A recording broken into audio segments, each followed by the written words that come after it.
नमस्कार, मी अमित प्रभुणे. अपराध महाराष्ट्राला हादरवणारा या क्राईम विशेष कार्यक्रमात मी तुम्हा सर्वांचं स्वागत करतो. मित्रहो, आज आपण अपराधच्या आजच्या भागात आपल्या देशात 1978 मध्ये घडलेल्या एका भयावह घटनेबद्दल जाणून घेणार आहोत. या घटनेची दाहकता त्या काळी इतकी प्रचंड होती की भारत देशातील प्रत्येक नागरिक ज्याला या घटनेबद्दल माहिती होतं तो या घटनेमागील आरोपींना फासावर लटकवण्याची मागणी करू लागला होता. अशा या 1978 मध्ये संपूर्ण देशाला हादरवून सोडणाऱ्या घटनेमागील प्रमुख आरोपी होते रंगा आणि बिल्ला. देशात सर्वात वेगवान खटला कोणाचा चालला असेल तर तो होता नथुराम गोडसे याचा. आणि त्याच्यानंतर या देशात सर्वात वेगवान जो खटला चालला तो होता रंगा आणि बिल्ला याचा खटला. रंगा म्हणजे कुलजीत सिंग आणि बिल्ला म्हणजे जसबीर सिंग. हे मूळचे दोन्ही अपराधी हे मुंबईचे.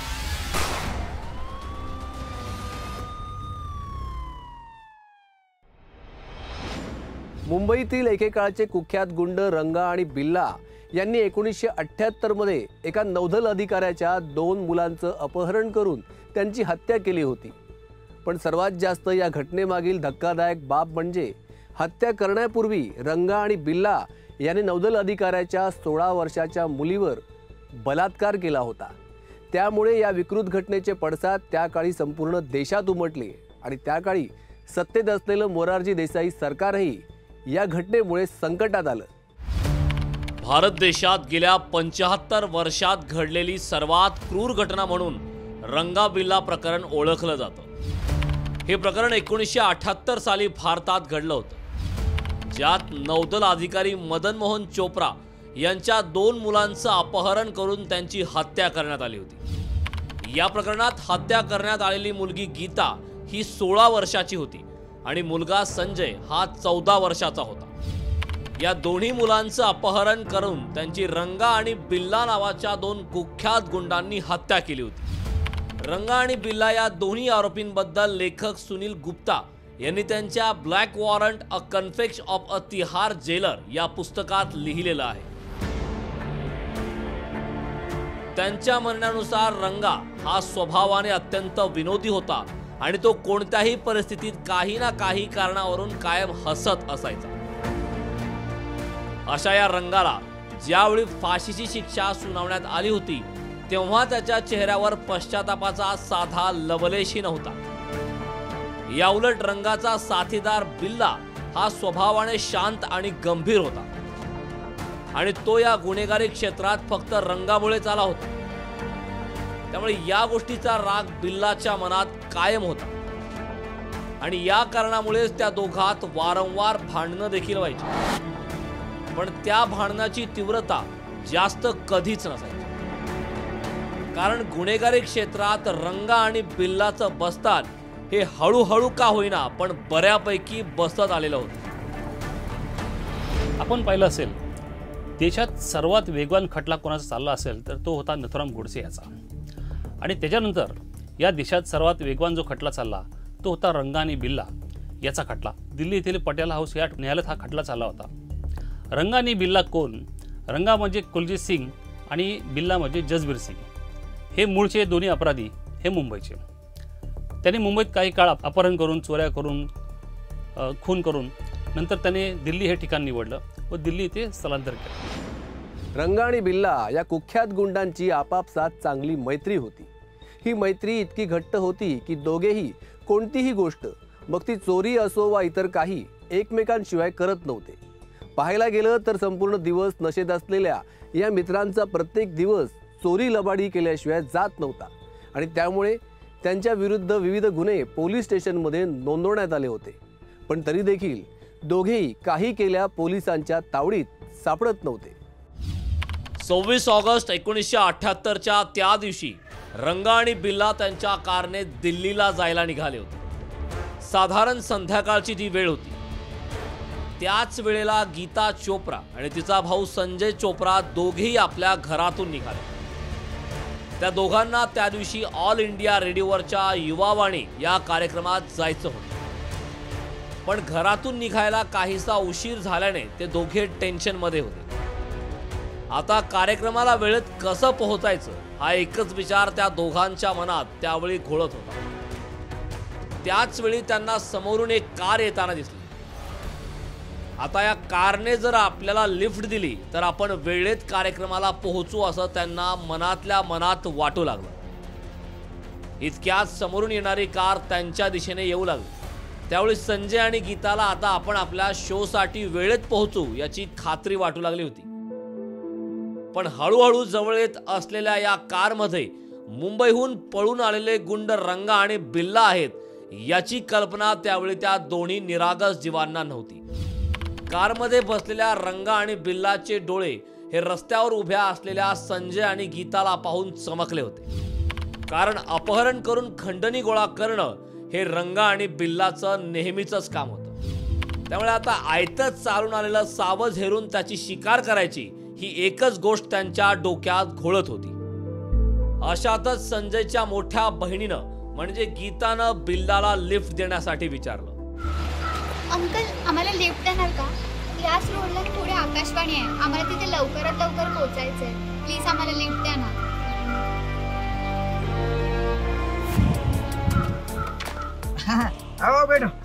लिफ्ट मिळाल्याने संजय आणि गीताच्या चेहऱ्यावरचा आनंद स्पष्ट दिसू लागला होता. दोघेही घाईघाईत गाडीत बसतात.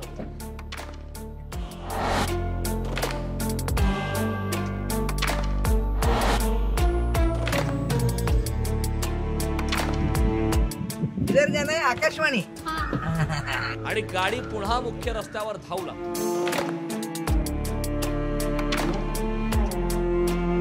आता गाडीत बसलेल्या संजय आणि गीताच्या मनात त्यांच्या कार्यक्रमाशिवाय दुसरा कोणताच विचार घोळत नसतो. या उलट पुढच्या सीटवर बसलेल्या रंगा आणि बिल्लाच्या मनात काळ्या विचाराचे थैमान घातलेलं होतं. त्यामुळे संजय आणि गीताला नियतीने पुढे त्यांच्या नशिबात काय वाढून ठेवलंय याची पुसटशीही कल्पना नव्हती.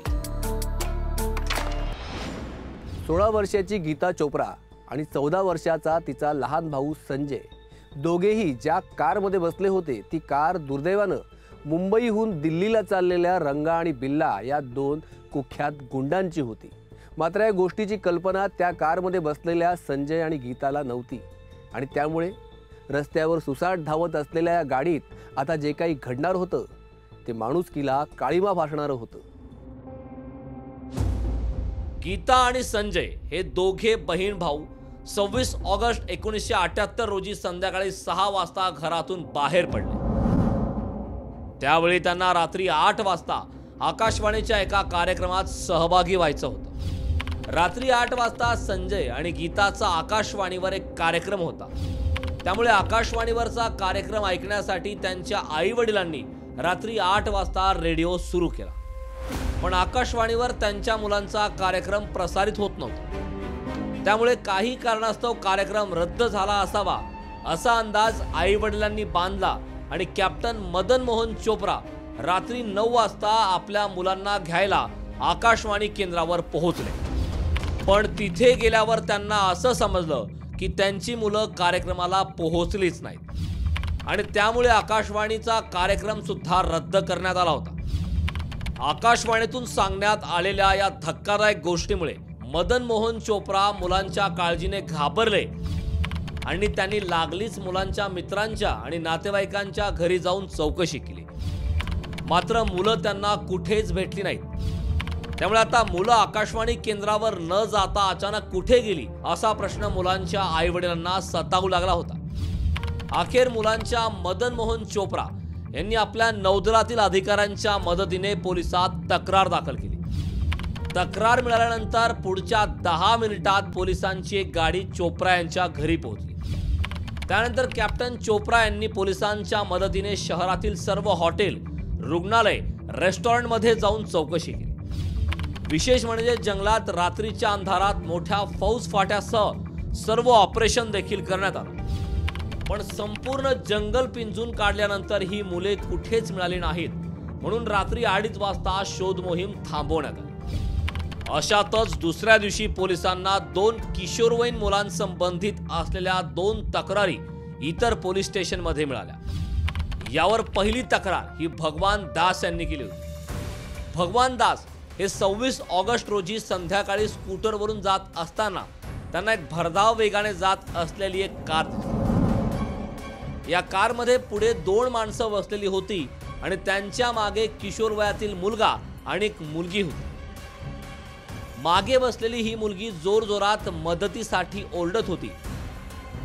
त्यामुळे भगवान दास यांचं तिच्याकडे लक्ष गेलं आणि त्यांनी त्या गाडीचा नंबर स्वतःकडे नोंदवून घेतला. भगवान दास यांनी घडलेल्या प्रकाराची माहिती गाडीच्या नंबरसह पोलीस कंट्रोल रूमला फोन करून दिली. पोलिसांना मिळालेली ही तक्रार चोप्रा भाऊ बहीण यांच्याशी साम्य दर्शवणारी आहे ही गोष्ट पोलिसांच्या लक्षात आली. याशिवाय आणखी एका 23 वर्षीय तरुणाने देखील याच घटनेविषयी राजिंदर नगर पोलीस ठाण्यात तक्रार दाखल केली होती. या 23 वर्षीय तरुणाचं नाव इंद्रजित सिंह असं होतं. त्याने एका मुलाला आणि एका मुलीला कारमध्ये बघितलं होतं. त्यांच्या म्हणण्याप्रमाणे मुलगा रक्तबंबाळ अवस्थेत होता आणि मुलगी कार ड्राईव्ह करणाऱ्या व्यक्तीला रोखण्याचा प्रयत्न करत होती. पण ड्रायव्हर एक हात स्टेअरिंगवरच ठेवून दुसऱ्या हाताने मुलीला मारहाण करत होता. हा जो संपूर्ण प्रकार जो होत होता, ज्यावेळेस तो त्या 2 मुलांना घेऊन गेला त्यावेळेस तो वेगळ्या अशा आडवळणाला गाडी घेऊन चालला असताना ही जी मुलगी गीता जी होती ती त्याला सांगत होती की या ठिकाणी घेऊन जाऊ नका, हा रस्ता वेगळा आहे, तुम्ही योग्य त्या रस्त्याला घेऊन चाला. त्यावेळेस त्याने ऐकलं नाही. त्यांचं त्या ठिकाणी भांडण झालं. त्या मुलीने पाठीमागून त्याचे केस ओढून त्याला थांबवण्याचा प्रयत्न केला, त्याला मारण्याचा प्रयत्न केला. त्याच वेळेस गाडीमध्ये तो जो बिल्ला होता या बिल्लाने चाकूने त्या संजयवरती वार केले आणि हे संपूर्ण होत असताना त्या ठिकाणी त्या रस्त्याने जाताना एक भगवान दास नावाचा एक व्यक्ती होता. तो प्रत्यक्षदर्शी साक्षीदार होता. त्याने संपूर्ण पाहिलं. तात्काळ त्याने पोलीस कंट्रोलला त्यांनी फोन करून सांगितलं असं असं घडलं होतं आणि तो त्या घटनेचा प्रत्यक्षदर्शी साक्षीदार आहे. पोलिसांना मिळालेल्या तक्रारीवरून गीता आणि संजय सोबत नेमकं काय घडलंय हे पोलिसांना आता समजलं होतं. पण ती दोन्हीही मुलं आता कुठे आणि कोणत्या अवस्थेत आहेत याचा काहीच थांगपत्ता पोलिसांना लागत नव्हता. बघता बघता संजय आणि गीता हिला गायब होऊन आता बरेच तास उलटून गेले होते. त्यामुळे एका नौदल अधिकाऱ्याच्या मुलांशी संबंधित असलेल्या या प्रकरणाचा तपास लावण्यात पोलिसांना यश मिळत नसल्याने हे प्रकरण एका वेगळ्याच वळणाकडे जाऊ लागलं.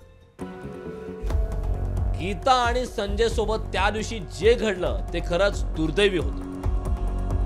आकाशवाणी केंद्रात जाण्यासाठी संध्याकाळी 6 वाजता दोघे घराबाहेर पडले. त्यानंतर त्यांनी आकाशवाणीला जाण्यासाठी एका कार चालकाकडे लिफ्ट मागितली आणि घराबाहेर तिथेच नेमका घोळ झाला. कारण ते दोघे लिफ्ट घेऊन ज्या कारमध्ये बसले होते ती कार सराईत गुन्हेगार रंगा आणि बिल्लाची होती. त्यामुळे गीता आणि संजय गाडीत बसताच रंगा आणि बिल्लाला त्यांच्याकडे बघून त्यांच्या आईवडिलांकडे चिक्कार पैसा असेल असं वाटलं होतं. त्यांच्या आई बापाकडे बराच पैसा दिसतो. त्यांचं अपहरण करू आणि पाहिजे तेवढा पैसा मागू आणि पैसे मिळाले देऊन टाकू. काय बोलतो?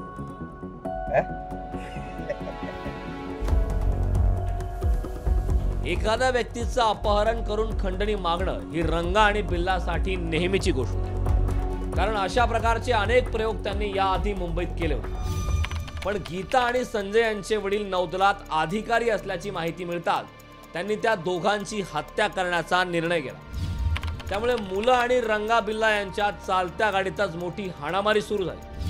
पण मुलांच्या ताकदीचा रंगा बिल्ला समोर निभाव लागू शकला नाही आणि परिस्थिती हाताबाहेर जाऊ लागली. रंगा आणि बिल्लाने दोघा मुलांना बेदम मारहाण केली आणि त्यानंतर रंगा बिल्ला यांनी अवघ्या 16 वर्षीय गीतावर बलात्कार करून तिची सुद्धा हत्या केली.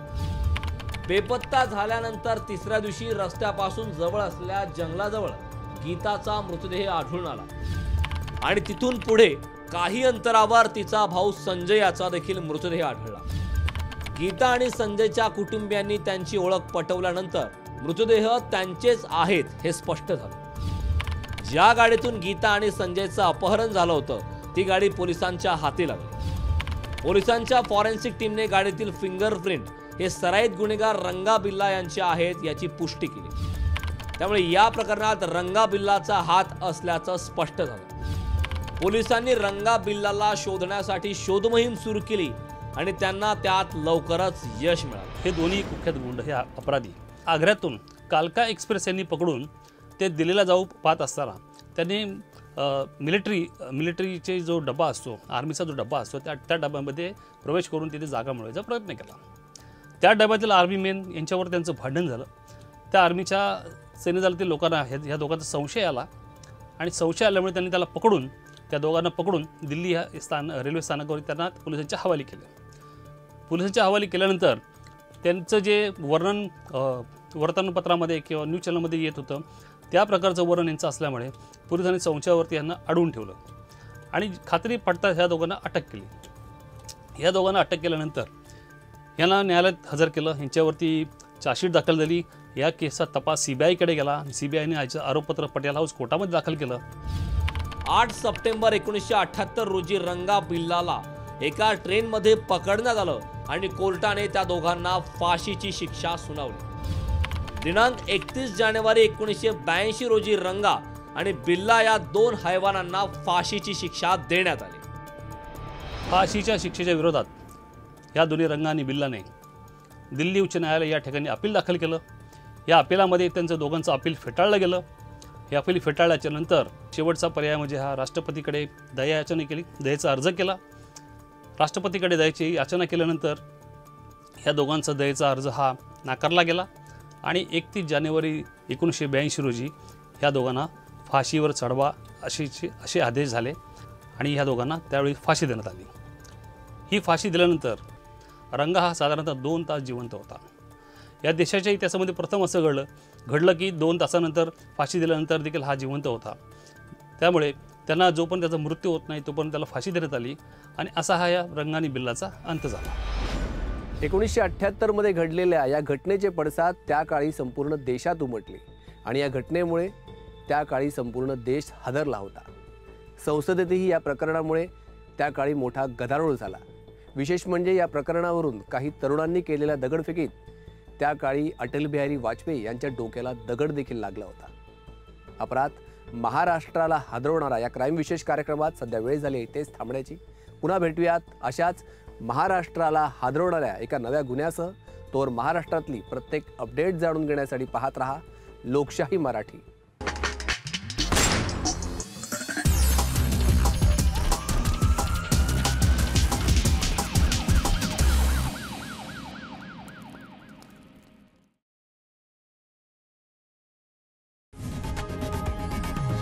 लोकशाही मराठी ऐका, पहा, जागरूक रहा.